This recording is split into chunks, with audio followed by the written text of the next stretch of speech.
LakelandCarKeys.com. I'm currently sitting in a 2015 Ford Focus Titanium. This has the tombstone style proximity smart key. The customer's other key was destroyed, but the board was able to start the car. Once you put it down there by those coins, that's the programming slot. So I was able to power up the car to do add a key and add in a second key.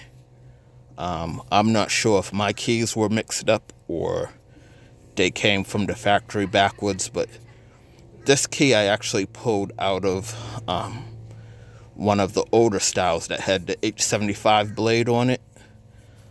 This key was,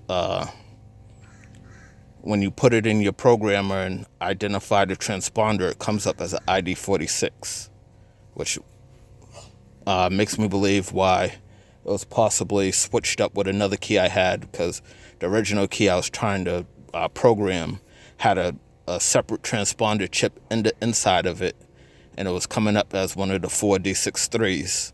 So it's possible that on my end the keys were mixed up, but I did read the original board. It told me it was an ID46.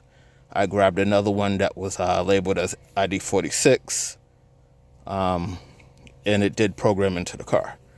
Now, I did have some other issues with programming.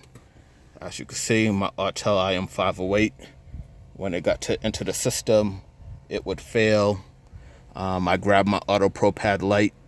Auto Pro Pad Lite didn't even have Ford Focus, let alone Ford Focus Titanium in the listing of cars.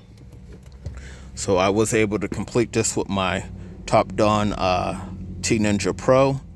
It did have Ford Focus Titanium listed in it.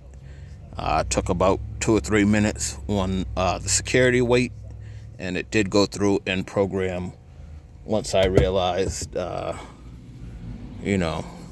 was trying to use the wrong key or possibly a key mixed up. But even on those 4D63, the older style keys, I didn't realize that they had a transponder chip inside of them. And then, it's kind of like the Nissan Prox, where the blade has the chip in it and the rest of the remote amplifies that signal so that the Prox can turn. So just making a real quick video if anyone runs into problems with one of these 2015 Ford Focus Titaniums. I just want to show you the key programming slot is right down there. It just sits down flat, and we were able to get this job done.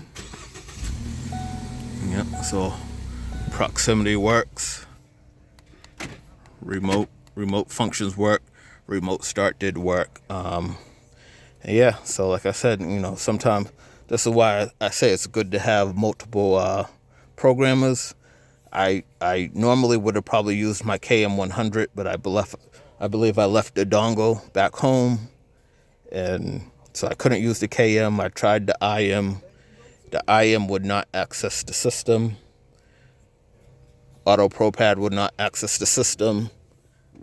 The Top Dawn T Ninja Pro took care of it. All right. I just wanted to make a real quick video.